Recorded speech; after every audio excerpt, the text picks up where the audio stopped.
Hola a todos y bienvenidos a una nueva historia que les aseguro, les removerá algo por dentro. Antes de empezar, no olviden suscribirse y contarme desde qué ciudad o país me escuchan. Me encanta leerles y sentir que estamos juntos en esto, compartiendo emociones a través de la distancia. La historia de hoy es la mía, y empieza con el eco de una puerta cerrándose a mi espalda, un sonido que partió mi vida en dos. Mi nombre es Elena, y hasta hace 6 meses, mi mundo cabía entero entre las 4 paredes de la casa que mi marido, que en paz descanse, y yo construimos con nuestras propias manos. No era un palacio, pero cada ladrillo estaba impregnado de nuestras risas, de los primeros pasos de nuestra única hija, Sofía, y del olor a café de las mañanas de domingo. Era nuestro único patrimonio, el ancla que me mantenía firme tras la partida de Ricardo. Recuerdo el día que Sofía llegó con Javier, su novio, con una carpeta bajo el brazo y una sonrisa que no le llegaba a los ojos. Hacía tiempo que notaba algo distinto en ella, una especie de prisa, una ambición afilada que no reconocía. Pero una madre siempre quiere ver lo mejor en sus hijos, ¿verdad? Siempre busca una excusa para la frialdad, una justificación para la distancia. Me sentaron en el sofá del salón, el mismo en el que la ACUNE con acento agudo de bebé. Javier, con su voz melosa y sus gestos ensayados, empezó a hablar de futuro, de impuestos de sucesión, de simplificar las cosas para cuando tú no estés, Elena. Se me heló la sangre al escucharle hablar de mi muerte con tanta naturalidad, pero Sofía me tomó la mano, su piel estaba fría. Mamá, es por tu bien, me dijo. Si la casa está a mi nombre, nos ahorraremos un dineral en papeleos y burocracia. Tú seguirás viviendo aquí, por supuesto. Nada cambiará, solo el nombre en un papel. Queremos reformar la cocina y el baño para que estés más cómoda. Su voz sonaba sincera, o al menos eso quise creer. La idea de una cocina nueva, más luminosa, me tentó. La duda, sin embargo, era como una pequeña astilla clavada en el corazón. Ricardo siempre me decía, Elena, esta casa es tu seguridad. Pase lo que pase, este techo es tuyo. Cederla era como traicionar su última voluntad, su último acto de amor hacia mí. Miré la foto de nuestra boda sobre la chimenea. Su sonrisa parecía una advertencia silenciosa. Pero luego miré a Sofía, mi hija. La niña a la que le leía cuentos por la noche, a la que le curaba las heridas de las rodillas. ¿Cómo podía desconfiar de mi propia sangre? Me sentí culpable por dudar. Quizás yo era la anticuada, la que no entendía de finanzas modernas. Quizás solo querían protegerme. Así que acepté. La palabra confianza es una palabra muy frágil. Se construye durante toda una vida, y puede romperse en un solo segundo. En ese momento, yo todavía creía que la nuestra era de acero. La cita en la notaría fue una semana después. El lugar olía a papel viejo y a decisiones irrevocables. El notario, un hombre con gafas gruesas y rostro impasible, leyó los documentos con una rapidez que apenas me permitía seguir el hilo. Cesión de pleno dominio, renuncia a usufructo, a título gratuito. Eran términos legales que sonaban como un idioma extranjero, un idioma diseñado para ocultar la verdad. Javier no dejaba de asentir, con una sonrisita de suficiencia. Sofía, a mi lado, me apretaba el brazo. ¿Todo bien, mamá? Su pregunta no buscaba consuelo, sino confirmación. Asentí con un nudo en la garganta, sintiendo el peso de la pluma en mi mano antes incluso de cogerla. Cuando llegó el momento de firmar, mis dedos temblaban. La tinta negra se deslizó sobre el papel, sellando mi destino con un trazo que me pareció un garabato torpe, infantil. Firmé, sin saber que esa rúbrica era la sentencia de mi propia vida, el acta de mi destierro. En ese instante, legalmente, dejé de tener un hogar. Al salir de la notaría, el sol me pareció más débil, los colores de la calle más apagados. Sofía me dio un beso rápido en la mejilla, un beso que supo a despedida. Te llamo luego, mamá, tenemos que celebrar. Pero esa llamada nunca llegó. Ni esa noche, ni la siguiente. El silencio se instaló como un nuevo inquilino en la casa. Las primeras semanas fueron extrañas. La promesa de las reformas se desvaneció en el aire. Cuando llamaba a Sofía, siempre estaba ocupada. Estoy en una reunión, mamá. Ahora no puedo, te llamo yo. Sus respuestas eran cortas, afiladas. La calidez había desaparecido de su voz, reemplazada por una impaciencia que me hería profundamente. Un martes por la mañana, tocaron el timbre. No esperaba a nadie. Al abrir, me encontré con un hombre de traje que me sonrió de forma profesional. Buenos días, soy de la inmobiliaria, tu nuevo hogar, Gliai, vengo a tasar la propiedad. Sentí que el suelo se abría bajo mis pies, ¿Tasar la propiedad? ¿Para qué? Le dije que debía de ser un error, que la casa no estaba en venta. El hombre, confundido, sacó su móvil y me enseñó un correo. La propietaria, la señorita Sofía Martínez, nos ha contratado para gestionar la venta. El nombre de mi hija en esa pantalla fue como una bofetada. No podía ser verdad. Sofía no haría algo así. Llamé a mi hija inmediatamente, con el corazón martilleándome en el pecho. El pulso me retumbaba en los oídos. Tardó una eternidad en cogerlo. Cuando lo hizo, su voz era fría como el hielo. Mamá, ahora no puedo hablar, le supliqué una explicación. Le hable, con acento agudo del hombre de la inmobiliaria, del correo de la palabra venta. Hubo un silencio al otro lado de la línea. Un silencio denso, cargado de todo lo que no se había atrevido a decir. Luego, escuché la voz de Javier de fondo, susurrándole algo. La respuesta de Sofía cuando finalmente llegó, fue el primer martillazo en los cimientos de mi mundo. Era una sorpresa, mamá, te lo íbamos a contar. ¿Una sorpresa? ¿Vender la casa de mi vida, mi único refugio, era una sorpresa? Las lágrimas empezaron a quemarme los ojos. No entendía nada. Le pedí, le rogué. Que viniera a casa a hablar conmigo, a mirarme a los ojos y explicarme qué estaba pasando. Colgó diciendo que vendrían esa misma noche. Esas horas de espera fueron las más largas de mi vida. Caminé por cada habitación de la casa, tocando los muebles, los marcos de las fotos, como si quisiera memorizar cada detalle antes de que me lo arrebataran. El aroma a jazmín del patio que siempre me había traído paz, ahora me asfixiaba. Todo lo que amaba parecía estar despidiéndose de mí. Llegaron cuando ya había anochecido. No entraron con la llave que Sofía aún conservaba. Tocaron el timbre como extraños. Esa simple acción me lo dijo todo. Ya no me veían como su madre en su hogar, sino como una ocupante en su propiedad. Se sentaron de nuevo en el mismo sofá. La escena era una repetición macabra de la de hacía unas semanas, pero esta vez no había sonrisas forzadas ni promesas vacías. Solo había una tensión cortante y dos pares de ojos que me miraban sin verme. Fue Javier quien tomó la palabra, como siempre. Elena, empezó, con un tono condescendiente que me revolvió el estómago. Hemos estado pensando mucho en tu futuro.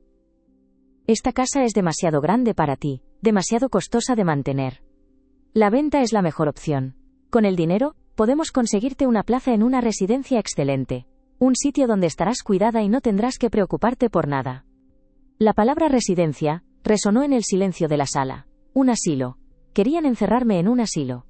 Miré a Sofía, buscando una señal de que aquello era una broma cruel, una pesadilla de la que despertaría. Pero su rostro era una máscara de indiferencia.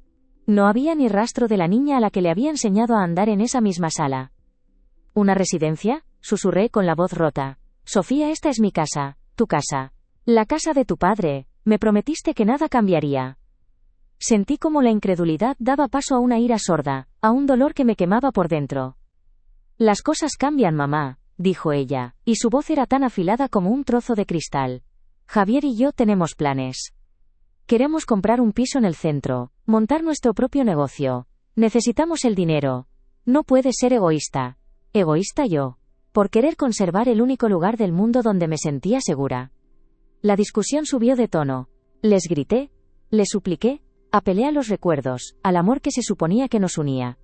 Les recordé las navidades junto a la chimenea, los cumpleaños en el jardín, el día que su padre plantó el rosal que ahora trepaba por la fachada. Cada palabra era un intento desesperado por hacerles recordar, por hacerles sentir algo. Pero sus corazones ya estaban cerrados. El dinero había levantado un muro entre nosotros. Un muro imposible de escalar. Javier se levantó, impaciente. Elena, no vamos a discutir esto. La decisión está tomada. La casa es de Sofía, y ella ha decidido vender. Tienes un mes para recoger tus cosas y marcharte. Un mes. 30 días para empaquetar 60 años de vida. 30 días para despedirme de los fantasmas de mi felicidad. Miré a mi hija, la mujer en la que se había convertido, y sentí un vacío inmenso. No era solo la casa lo que estaba perdiendo. La estaba perdiendo a ella. Para siempre. Y entonces, en medio de mi desesperación, Sofía pronunció las palabras que lo rompieron todo, las que convirtieron el dolor en una herida incurable. Mamá, acéptalo. Ya no pintas nada aquí, legalmente, esta ya no es tu casa, estás aquí de prestado. De prestado. En mi propio hogar, la mesa quedó en silencio. El aire se volvió irrespirable. La sentí como una puñalada directa al corazón. ya no había nada más que decir. El amor, o lo que quedaba de él, había muerto en esa sala. Se levantaron para irse, dejándome sola con las ruinas de mi vida. Me quedé sentada en el sofá durante horas, en la oscuridad, incapaz de moverme. El eco de sus palabras rebotaba en mi cabeza. De prestado, residencia, egoísta. Cada una era un golpe. Lloré hasta que no me quedaron lágrimas, hasta que el dolor se convirtió en un frío y pesado bloque de hielo en mi pecho. Los días siguientes fueron un borrón de angustia. Empecé a meter mis cosas en cajas, pero cada objeto era una tortura. El álbum de fotos de mi boda, el primer dibujo de Sofía, el reloj de bolsillo de mi padre. Eran pedazos de mi alma que ya no tenían dónde vivir. La casa, que siempre había sido mi refugio, se había convertido en mi prisión. Una semana antes de que se cumpliera el plazo, Sofía me envió un mensaje de texto. Ni siquiera tuvo el valor de llamar. Mamá, el sábado vienen los del camión de la mudanza para llevar tus cajas al guardamuebles. Y te he conseguido una habitación en la residencia, el Dulce Ocaso, Empiezas el lunes, te quiero. Te quiero. Esas dos palabras, al final de aquel mensaje cruel, fueron el insulto final. Un te quiero que sonaba a desaparece de mi vida. Fue en ese preciso instante cuando el hielo de mi pecho empezó a arder. La tristeza se transformó en otra cosa. Una rabia fría. Una determinación que no sabía que poseía. No iba a dejar que me borraran del mapa. No iba a ser la viejecita desvalida que se deja arrinconar en un asilo mientras su hija se gasta el dinero de su vida. Sofía había cometido un error. Un error garrafal. Creyó que yo era débil. Que me rendiría sin luchar. Creyó que lo sabía todo sobre mí, sobre nuestra familia, sobre la casa. Pero había un secreto. Un secreto que mi marido y yo guardamos durante años, un pacto sellado en el lecho de su muerte. Un secreto contenido en un sobre amarillo que guardaba en el fondo de un viejo baúl, junto a las cartas de amor de Ricardo. Un secreto que cambiaba las reglas del juego por completo. La codicia de Sofía la había cegado. En su prisa por conseguir el dinero, había pasado por alto un detalle crucial, un hilo suelto en la historia de esa casa, de nuestro patrimonio. Y yo estaba a punto de tirar de ese hilo con todas mis fuerzas. La noche antes de que me echaran, con una pequeña maleta a los pies de la cama, abrí el baúl. El papel del sobre estaba quebradizo por el tiempo. Dentro, junto a un documento legal, había una carta escrita con la letra temblorosa de Ricardo en sus últimos días. La leí una vez más, y mis ojos se llenaron de lágrimas, pero esta vez no eran de tristeza, sino de una extraña y amarga fortaleza. Sofía creía que me había quitado todo lo que tenía, pero me había dejado lo más importante, la verdad. Y esa verdad era un arma mucho más poderosa que cualquier escritura de propiedad. Al día siguiente, salí de la que había sido mi casa por última vez. Caminé por la calle sin mirar atrás, con la maleta en una mano y el sobre amarillo en el bolsillo de mi abrigo, sintiendo su peso como una promesa. No me dirigí a la parada de autobús que me llevaría a la residencia El Dulce Ocaso. En lugar de eso, saqué mi móvil.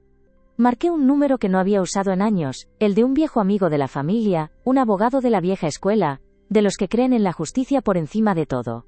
Cuando su secretaria me contestó, mi voz no tembló. Hola, buenos días. ¿Podría ponerme con don Ramiro, por favor? Dígale que llama Elena, es un asunto urgente. Un asunto sobre la casa de mi difunto marido, y sobre el verdadero testamento que dejó. La oficina de don Ramiro olía a cuero viejo, a justicia de otra época. Era un hombre de pelo blanco y mirada penetrante. Un amigo leal de Ricardo cuya amistad había resistido el paso de las décadas. Me recibió con un abrazo que intentaba consolar el abismo que se había abierto en mi vida. Le conté todo, con la voz entrecortada, desde la firma en la notaría hasta las palabras de Sofía, esas que aún resonaban como un eco helado en mi memoria. Estás aquí de prestado. Ramiro escuchaba en silencio, con los nudillos apretados sobre su escritorio de caoba. Su rostro, habitualmente sereno, se fue endureciendo, convirtiéndose en una máscara de indignación. Cuando terminé, me sirvió un vaso de agua que mis manos temblorosas apenas podían sostener. Solo entonces saqué el sobre amarillo y lo deslicé sobre la mesa. El silencio que se hizo mientras él leía fue más denso que cualquier grito. Sus ojos se movían de un lado a otro, primero sobre la carta de Ricardo, luego sobre el documento legal que la acompañaba. Levantó la vista, se quitó las gafas y me miró como si me viera por primera vez. Elena, dijo con una voz grave que apenas reconocí. Esto no es solo un testamento, es una bomba de relojería. Ricardo era más listo de lo que nadie imaginaba. El documento, redactado y firmado ante notario meses antes de su enfermedad final, era una adenda a la escritura original de la casa. Estipulaba una condición que nunca habíamos mencionado a nadie, ni siquiera a Sofía. Ricardo, en su juventud antes de conocerme, había tenido un hijo. Un hijo al que reconoció, pero del que se distanció por presiones de la otra familia. Su nombre era Marcos. La cláusula era demoledora en su simplicidad. La casa era nuestra, y después mía, en vida. Pero en el momento de su venta, y solo en ese caso, el 50% del valor neto debía ser entregado a su primogénito, Marcos Aguilar, como legítima herencia paterna. Sofía podía ser la dueña en el papel, pero no era la dueña de todo el dinero. Vender la casa sin encontrar y compensar a Marcos sería un delito de apropiación indebida. Un fraude. Sentí un vértigo repentino. Ricardo me lo había confesado todo en sus últimos días, haciéndome prometer que solo usaría esa información si Sofía alguna vez traicionaba su legado. Espero que nunca tengas que abrir ese sobre, mi amor. Me había susurrado. Pero si la ambición la ciega, que la verdad la despierte. La verdad estaba sobre la mesa y estaba a punto de estallar. Ramiro no perdió el tiempo. Al día siguiente, un burofax certificado llegó al lujoso piso que Sofía y Javier habían alquilado en el centro. Un piso pagado, sin duda, con el adelanto de un préstamo que pensaban saldar con la venta de mi casa. Imagino la escena. Javier abriendo el sobre con su habitual aire de superioridad, su sonrisa desvaneciéndose línea a línea, su rostro palideciendo hasta adquirir el color del papel que sostenía. La llamada de Sofía no se hizo esperar. No fue una llamada de disculpa, ni de duda. Fue una erupción de furia. ¿Qué juego es este, mamá? ¿Un hermano secreto? Ahora te dedicas a inventar culebrones para fastidiarme la vida. Su voz era un siseo, cargada de un veneno que nunca antes le había escuchado. Me mantuve firme, con el teléfono apretado contra la oreja, de pie en la modesta habitación de hotel que Ramiro me había conseguido. No es ningún juego, Sofía. Es la última voluntad de tu padre, un hombre al que has deshonrado vendiendo su memoria al mejor postor. Podía oír su respiración agitada, la incredulidad luchando contra la rabia. Ese papel es falso, gritó. Lo has falsificado tú con ese abogado tuyo para sacarme el dinero. Papá nunca me hubiera ocultado algo así. Él me adoraba. Su negación era casi infantil, un intento desesperado por mantener intacta la imagen de un mundo perfecto que ella misma había destrozado. ¿Cómo podía no darse cuenta de la ironía? Tu padre te adoraba, sí, respondí, y mi voz se quebró por un instante. Pero también conocía esa ambición desmedida que Javier ha alimentado en ti. Esto no era un secreto para herirte, era una protección. Una protección para un hermano que no tiene la culpa de nada y una lección para ti. Colgó con una violencia que hizo vibrar el auricular. La guerra había sido declarada. Los días que siguieron fueron una tortura silenciosa. Ramiro inició los trámites para localizar a Marcos Aguilar. Solo teníamos un nombre y una ciudad de nacimiento. Era como buscar una aguja en un pajar. Mientras tanto, recibimos la respuesta de sus abogados. Eran de un bufete caro y agresivo, de esos que anuncian sus servicios en marquesinas brillantes. Negaban la validez del documento, lo tildaban de coacción emocional a una persona de avanzada edad, y amenazaban con una contrademanda por difamación. La estrategia era clara: pintarme como una anciana senil y manipuladora, una madre despechada que inventaba historias para vengarse. Me dolió en el alma, pero la rabia seguía siendo más fuerte que el dolor. No me iban a pisotear. No otra vez. Javier era el motor de todo, lo sabía. Podía imaginarle susurrándole a Sofía al oído, envenenando su mente, convenciéndola de que yo era el enemigo. Sofía, mi hija, probablemente estaba atrapada en una red de lealtades tóxicas, demasiado orgullosa para admitir que se había equivocado, demasiado dependiente del futuro que Javier le había prometido. ¿Quedaría algo de mi niña en esa mujer desconocida? Una tarde, mientras revisaba unos papeles en la oficina de Ramiro, sonó su teléfono. Era el investigador privado que había contratado. Su voz, al otro lado del altavoz, fue como un rayo de sol en medio de la tormenta. Lo hemos encontrado. Marcos Aguilar.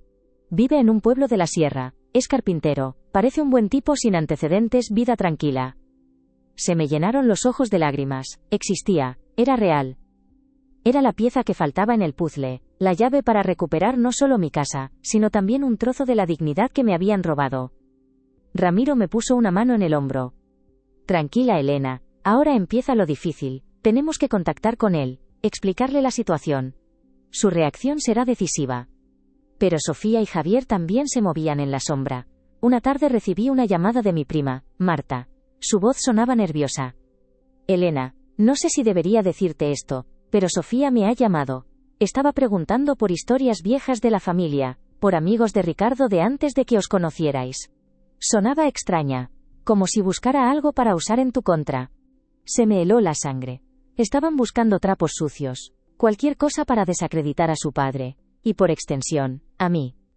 La primera reunión cara a cara fue en territorio neutral, una sala de mediación gris y sin alma que olía a fracaso. Cuando vi a Sofía entrar con Javier, sentí un nudo en la garganta. Había adelgazado, tenía ojeras. La rabia le había robado el brillo de los ojos. Javier, en cambio, parecía más arrogante que nunca, con un traje caro y una sonrisa de suficiencia que me revolvió el estómago. Sus abogados empezaron con un ataque frontal. Nuestra clienta, la señorita Martínez, es la única y legítima propietaria del inmueble. Cualquier reclamación posterior a la cesión de dominio es, a todas luces, un intento de extorsión. La palabra extorsión me golpeó con fuerza. Así me veía mi propia hija. Ramiro, con una calma que lo hacía parecer un gigante, desplegó sus argumentos. No discutimos la propiedad, sino las obligaciones que conlleva. Mi clienta fue engañada para firmar bajo la promesa de que seguiría viviendo en su hogar, una promesa rota a las pocas semanas. Y lo más grave, su clienta ha ocultado deliberadamente la existencia de un coheredero para beneficiarse del 100% de una venta que es, a todas luces, fraudulenta. Sofía saltó como un resorte. Mi padre no tenía otro hijo, es una invención de esta señora para arruinarme, me llamó esta señora, ya no era su madre. Era un obstáculo, un problema a eliminar. El mediador pedía calma, pero la sala ya era un campo de batalla. La tensión era tan densa que se podía cortar con un cuchillo. La reunión terminó sin acuerdo, como era de esperar. Solo sirvió para cavar más hondo la trinchera que nos separaba. Al salir, en el pasillo me crucé con Sofía. Por un segundo, nuestros ojos se encontraron. Vi en los suyos un destello de duda, de dolor, antes de que Javier la agarrara del brazo y se la llevara, susurrándole algo al oído. Ese instante fugaz me dio una extraña y amarga esperanza. Quizás, solo quizás, aún quedaba algo por lo que luchar. La historia se está complicando, ¿verdad? Es increíble cómo los secretos y el dinero pueden transformar a las personas que más queremos. Si están sintiendo esta mezcla de rabia e intriga como yo, no olviden suscribirse al canal y dejarme un comentario. Me gustaría saber qué piensan de Sofía, de Javier y de esta encrucijada. ¿Creen que hay vuelta atrás para esta familia? Decidimos que el siguiente paso debía ser nuestro. Teníamos que hablar con Marcos antes que ellos. Ramiro consiguió su número de teléfono y su dirección. Iré yo solo, Elena, me dijo. Será menos impactante para él que si aparece una desconocida en su puerta. Pero yo me negué. No, Ramiro. Es el hijo de mi marido. Es mi deber ir. Le debo al menos, la verdad contada cara a cara. El viaje al pueblo de la sierra fue silencioso. Conducía por carreteras secundarias, entre montañas y bosques que parecían ajenos al drama que cargaba en mi corazón. Cada kilómetro me acercaba a un hombre que era un fantasma en mi vida. Un secreto que Ricardo había guardado por amor y por dolor. ¿Cómo sería? ¿Se parecería a él? ¿Nos recibiría con hostilidad, con indiferencia, con curiosidad? La dirección nos llevó a una pequeña casa de piedra con un taller de carpintería al lado. El olor a madera recién cortada y a barniz flotaba en el aire. Era un lugar pacífico, un mundo aparte de la agresividad de los bufetes de abogados y las salas de mediación. Por un momento sentí la tentación de dar media vuelta, de dejar a los fantasmas en paz. Pero ya era demasiado tarde. Nos bajamos del coche. Mis piernas temblaban. Ramiro me tomó del brazo para darme apoyo. Caminamos por el sendero de grava que llevaba a la puerta del taller, que estaba entreabierta. Se oía el sonido suave de una lija sobre la madera. Mi corazón latía desbocado. ¿Un tambor anunciando la batalla final? ¿O quizás, el principio de una tregua? Estaba a punto de llamar a la puerta cuando ésta se abrió del todo desde dentro. Un hombre alto, de unos 40 y tantos años, con el pelo oscuro y los ojos de Ricardo, apareció en el umbral. Llevaba un delantal de trabajo cubierto de serrín. Era él.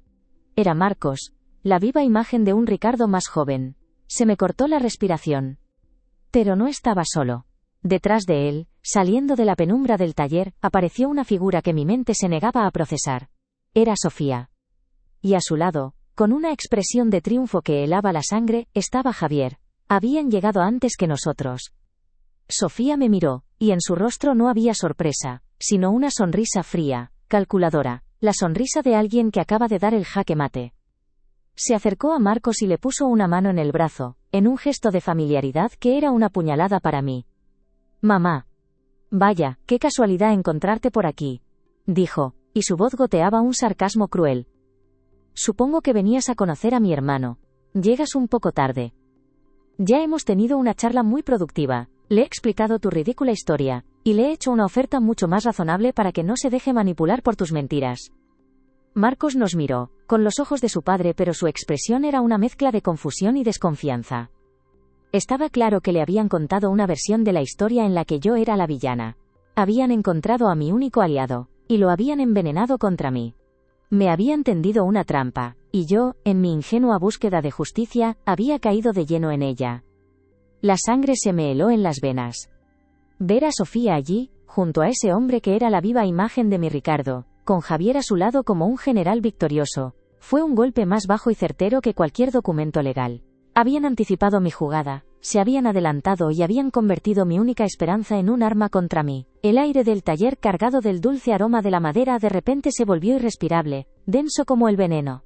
La sonrisa de Sofía era una obra de arte de la crueldad, no había ni rastro de la niña que había acunado, solo el frío metal de una extraña. «Mamá, qué sorpresa», repitió, saboreando cada sílaba.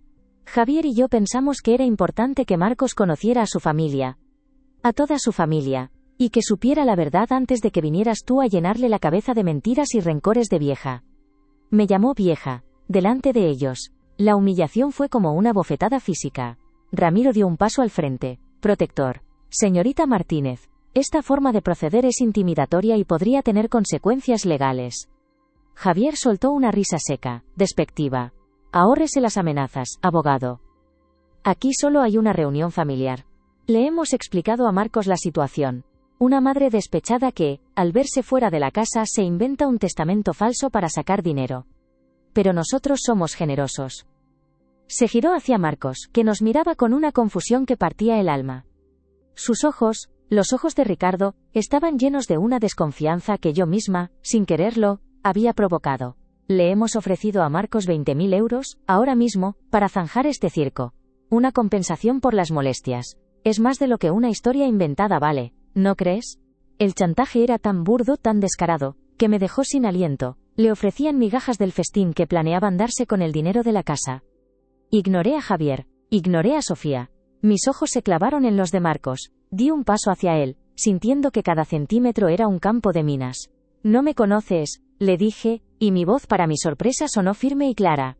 «Pero conoces a tu padre. Mírate en un espejo. Mírame a los ojos. Llevo 35 años viendo esa misma mirada. ¿Crees de verdad que el hombre que te dio ese rostro me habría dejado en la calle? ¿Crees que habría permitido que su hija me hiciera esto?» Pude ver una grieta en su armadura de confusión, una duda. Sofía se interpuso entre nosotros, rompiendo el frágil hilo que había empezado a tejerse. «No le escuches. Es una manipuladora. Siempre lo ha sido. Se pasó la vida controlando a papá, y ahora quiere controlarnos a nosotros». Sus gritos resonaban en el taller, agudos, histéricos. Estaba perdiendo el control, y eso me dio una extraña fuerza.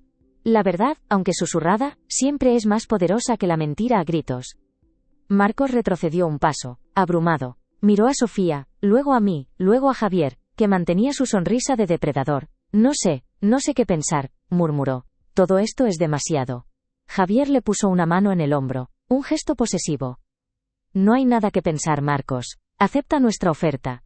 Dinero limpio, sin juicios, sin problemas. O te unes al circo de esta señora, y acabas sin nada. Tú eliges», era un ultimátum. Sentí la derrota en la boca del estómago, un sabor amargo a ceniza. Habíamos perdido esta batalla. Ramiro me tocó el brazo suavemente.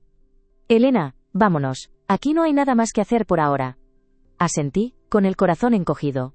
Al darme la vuelta, mis ojos se cruzaron por última vez con los de Marcos. Le sostuve la mirada, intentando transmitirle todo el dolor, toda la verdad, en un segundo.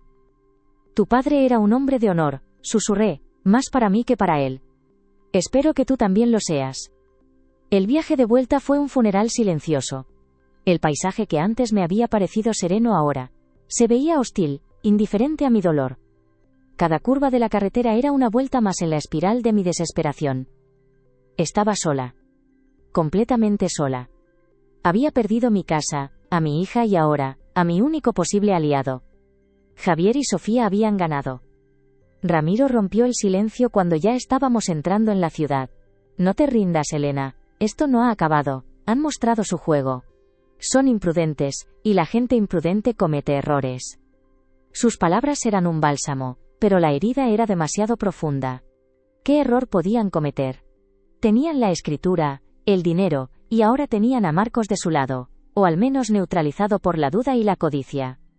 Esa noche, en la impersonal habitación del hotel, no pude dormir. Daba vueltas en la cama, asediada por los fantasmas del pasado y los monstruos del presente.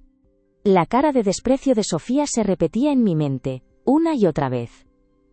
¿En qué momento se había roto todo? ¿En qué momento el amor se había convertido en ese odio helado? Me levanté y me acerqué a la ventana. La ciudad dormía bajo un manto de luces anónimas. Me sentí como una de esas luces, pequeña, insignificante y a punto de apagarse. Fue entonces cuando un recuerdo me golpeó, un recuerdo enterrado bajo capas de dolor y luto. Ricardo en sus últimos meses, pasaba horas ordenando sus cosas. No solo los papeles importantes sino sus objetos personales. Tenía un pequeño baúl de madera, distinto al que guardaba los documentos legales. Era su caja de los tesoros, decía. Cartas, fotografías viejas. La primera entrada de cine a la que fuimos juntos. Me había dicho dónde guardaba la llave. Por si alguna vez necesitas recordar quiénes fuimos, Elena. La caja estaba en el guardamuebles, junto con el resto de mi vida empaquetada. Una idea loca, desesperada, empezó a tomar forma en mi mente. ¿Y si había algo más? Algo que Ricardo hubiera guardado, algo personal, algo que no fuera un arma legal, sino un arma emocional. La rabia de la tarde se transformó en una nueva clase de energía, una determinación febril. Ya no luchaba por una casa, luchaba por la memoria de mi marido, luchaba por la verdad. A la mañana siguiente, a primera hora, estaba en la puerta del guardamuebles. El encargado me miró con extrañeza mientras yo removía cajas polvorientas con una urgencia que no entendía. Finalmente, la encontré. La pequeña caja de madera de nogal. Mi corazón latía con fuerza mientras introducía la llave en la cerradura oxidada. El clic que hizo al abrirse sonó como una promesa. Dentro, el olor a tiempo y a recuerdos me envolvió. Estaban las fotos, nuestras cartas de novios, el chupete de Sofía. Y al fondo, bajo un pañuelo de seda, había un sobre. No era amarillo y oficial como el otro. Era un sobre azul, gastado por los bordes. No tenía destinatario. Solo una palabra escrita con la letra elegante de Ricardo. Verdad. Mis manos temblaban tanto que apenas podía abrirlo. Dentro no había un documento, sino una carta. Una carta larga, escrita a mano.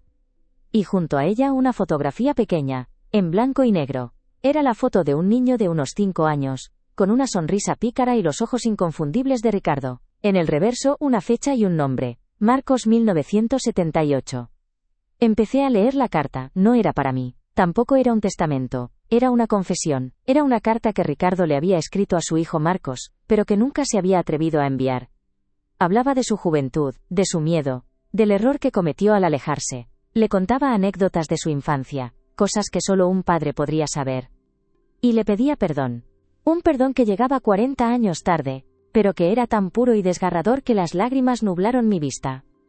Ricardo le explicaba que siempre había guardado dinero para él, en una cuenta aparte, pero que nunca encontró el momento o el valor para dárselo. Si estás leyendo esto, concluía la carta, es porque Elena, mi valiente Elena, ha considerado que necesita saber la verdad más que el dinero. El dinero se gasta, hijo. Pero la verdad te hace libre. Supe en ese instante lo que tenía que hacer. Ya no necesitaba abogados. Necesitaba hablar de padre a hijo.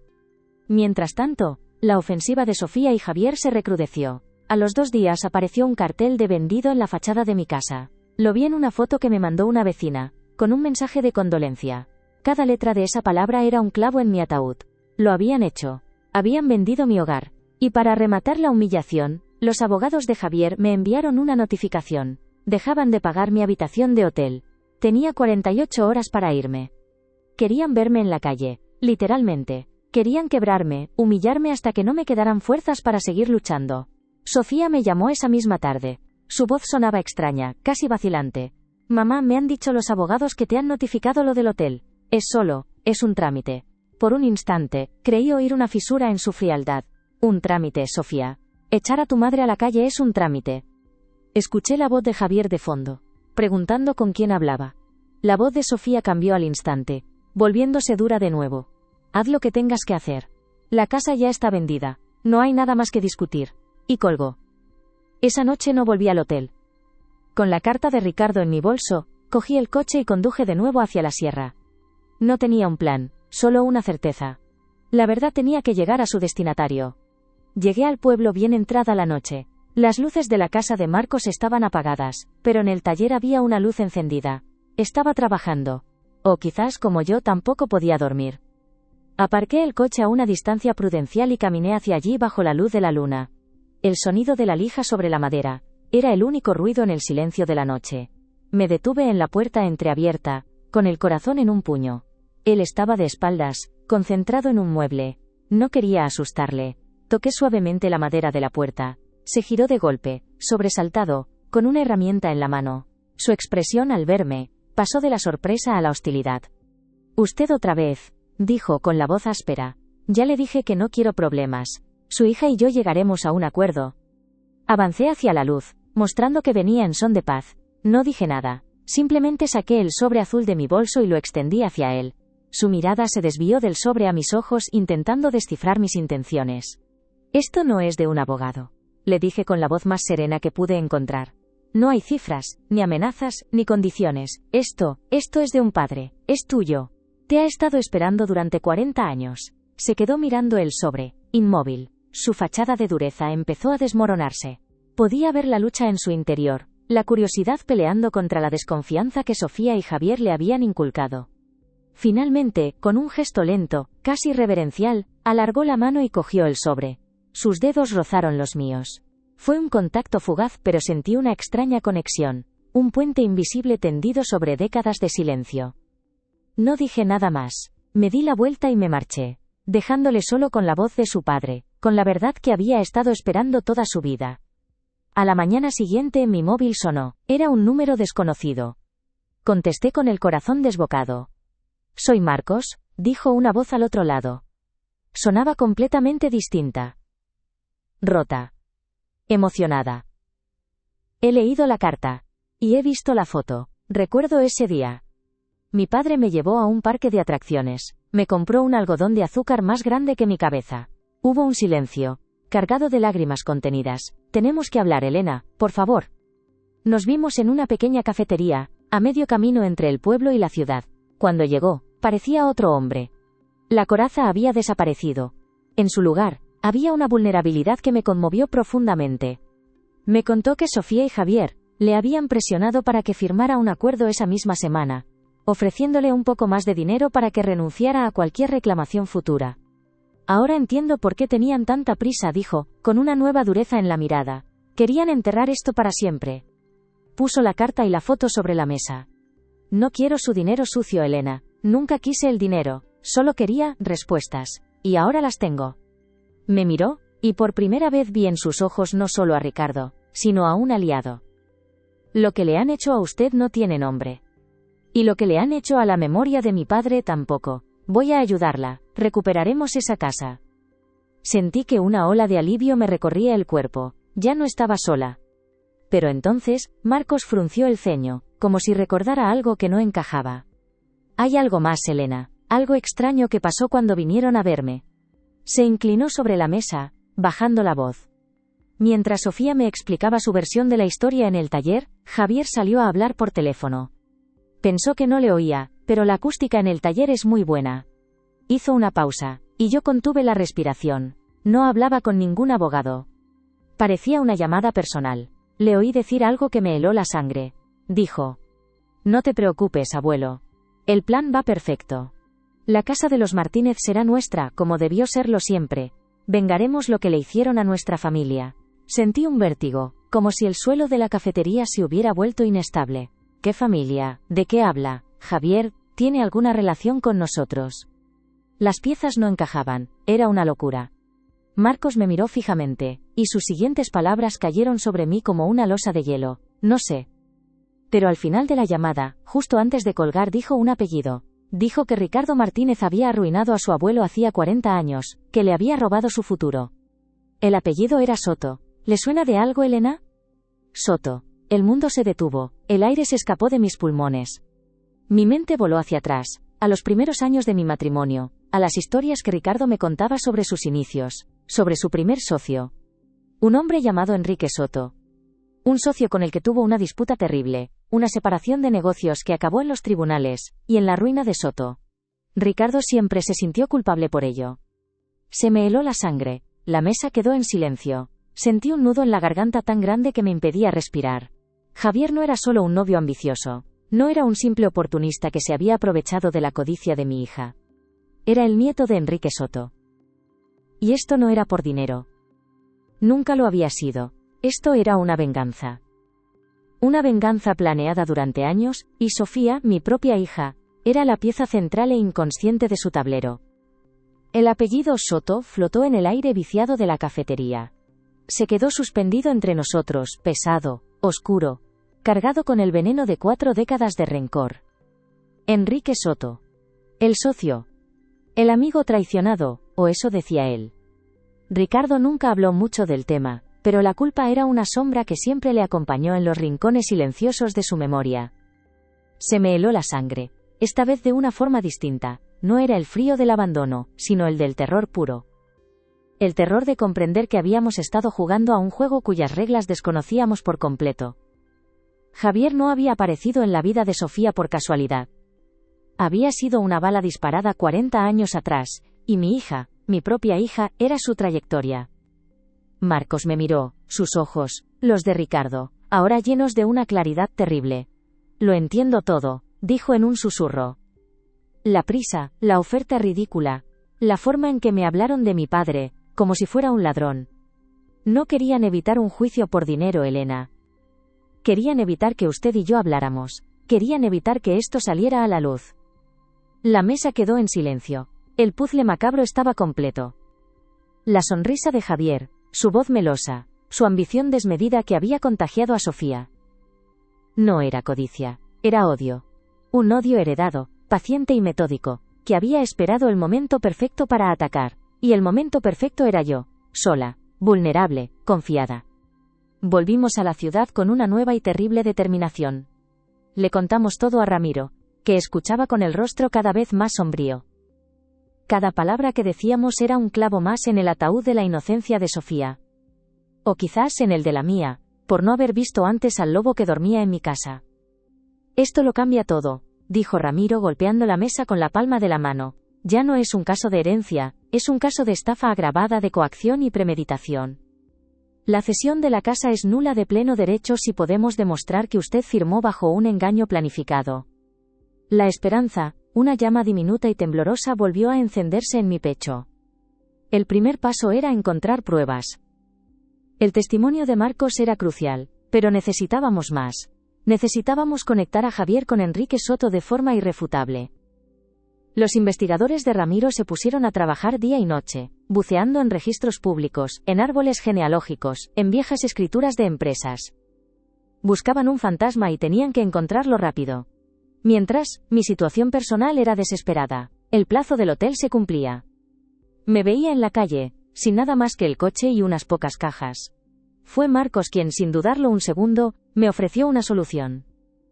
Mi casa es pequeña, pero hay una habitación de sobra. Es la casa del hijo de su marido, Elena.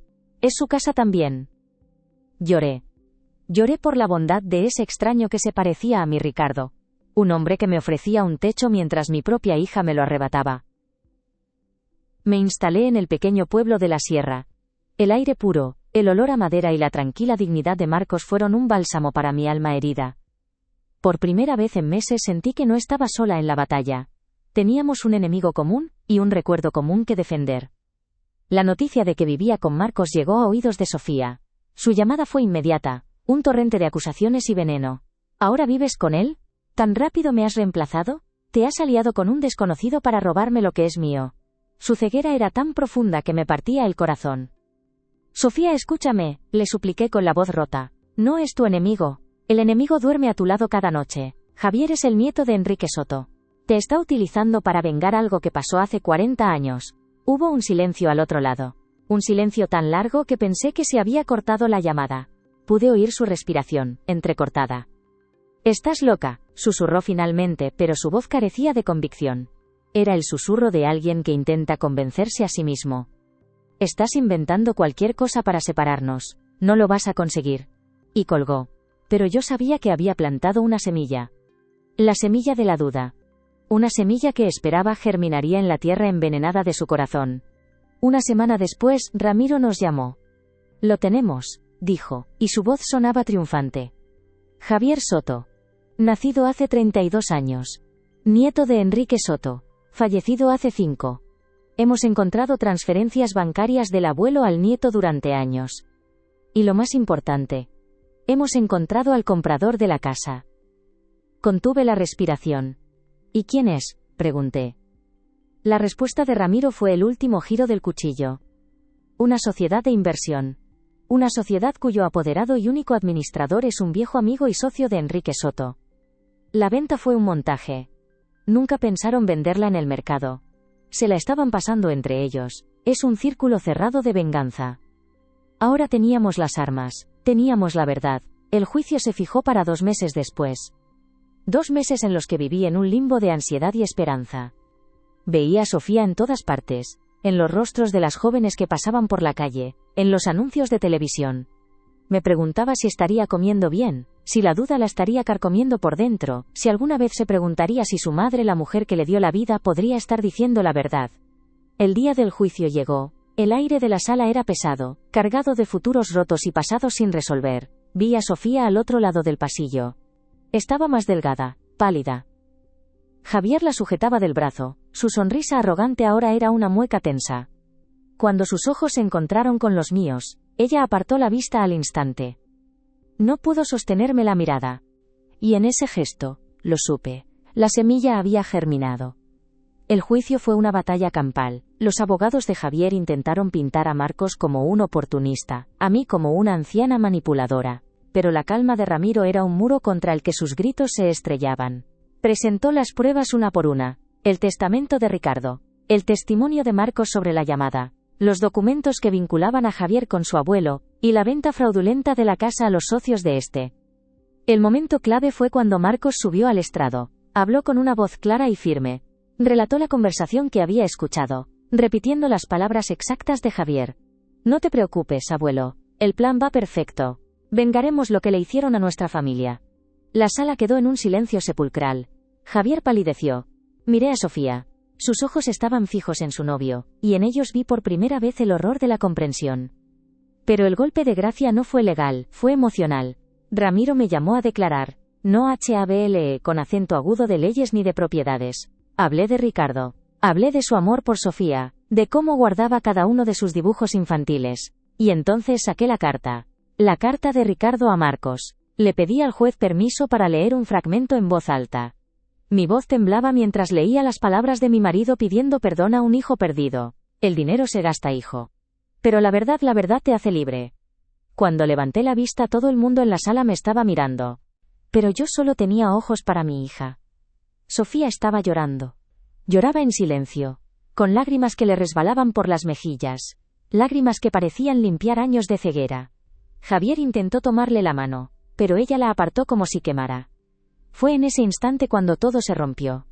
Sofía se levantó de golpe, interrumpiendo a su propio abogado. Es verdad, dijo, con la voz ahogada por el llanto, dirigiéndose al juez. Todo es verdad. Él me lo contó. Todas las cabezas se giraron hacia ella. Javier intentó hacerla callar, pero ella se zafó. Me dijo que mi padre había arruinado a su familia, continuó, mirándome a mí, suplicando mi perdón con los ojos. Me dijo que esta era la única forma de hacer justicia, de recuperar lo que era suyo. Me convenció de que mamá no me quería, de que solo le importaba la casa. Y yo le creí. Dios mío, mamá, yo le creí. Su confesión fue un grito de dolor que resonó en cada rincón de la sala, rompiendo el corazón de todos los presentes, pero sobre todo, el mío. El castillo de naipes de Javier se derrumbó en ese mismo momento. Su rostro se descompuso en una máscara de odio puro. Empezó a gritar, a insultar a Sofía, a llamarla débil, traidora. Los guardias tuvieron que reducirlo y sacarlo de la sala. El juicio, en la práctica, había terminado. La sentencia fue clara. La cesión de la casa fue declarada nula por fraude y coacción. La venta fue anulada. Javier y sus cómplices se enfrentarían a cargos penales por estafa y conspiración. Legalmente, había ganado. Había recuperado mi hogar. Pero mientras el juez leía el veredicto, yo solo podía mirar a mi hija, derrumbada en su asiento, sola y rota. La victoria tenía un sabor amargo, el sabor de las cenizas. No nos vimos durante semanas después del juicio, le di su espacio. Sabía que tenía que enfrentarse a sus propios demonios, al abismo de su error. Marcos se encargó de todo. Gestionó los papeles para que la casa volviera a mi nombre.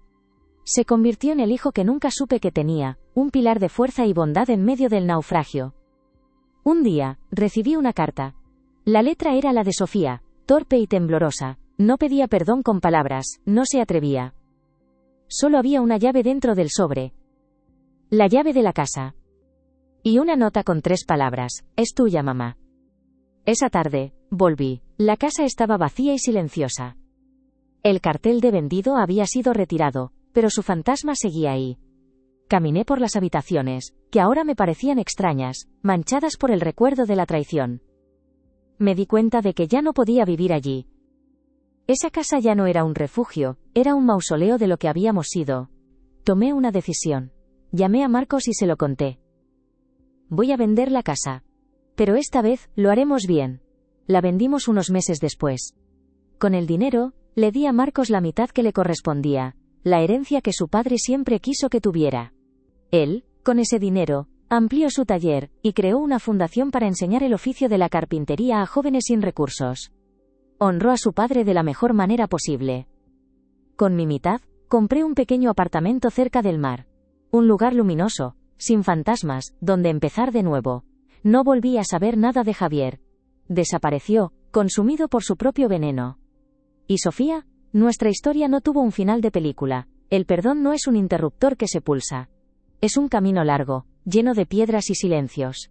Empezamos a hablar por teléfono. Conversaciones cortas, frágiles. Un día, se presentó en la puerta de mi nuevo apartamento. No traía flores ni regalos. Solo traía sus ojos, llenos de un arrepentimiento tan profundo que dolía mirarlos. No nos abrazamos. Solo nos sentamos en el balcón, mirando el mar. Y hablamos. Hablamos durante horas, no del pasado, sino de un posible futuro. Un futuro en el que quizás, algún día, pudiéramos volver a ser madre e hija. El camino es largo, y todavía lo estamos recorriendo. Esta ha sido mi historia. Una historia sobre cómo el dinero puede corromper y los secretos pueden destruir. Pero también es una historia sobre cómo la verdad, por dolorosa que sea, tiene el poder de sanar y de liberarnos. La herencia más valiosa que me dejó mi marido no fue una casa, fue una lección. El verdadero patrimonio no se mide en metros cuadrados ni en cuentas bancarias, sino en la honestidad, el amor y la valentía de enfrentar nuestros propios errores y los de aquellos a quienes amamos. Me pregunto cuántas familias como la mía guardan secretos bajo el felpudo, esperando a que una ráfaga de viento los saque a la luz. Gracias por haberme acompañado hasta el final de este viaje tan personal y doloroso. Si esta historia les ha tocado el corazón, si les ha hecho reflexionar sobre los lazos que nos unen y nos rompen, déjenme su comentario. Me encantaría leerles y saber qué sienten. Y no olviden suscribirse, porque cada historia, por dura que sea, nos enseña algo sobre nosotros mismos. Y aún quedan muchas historias por contar.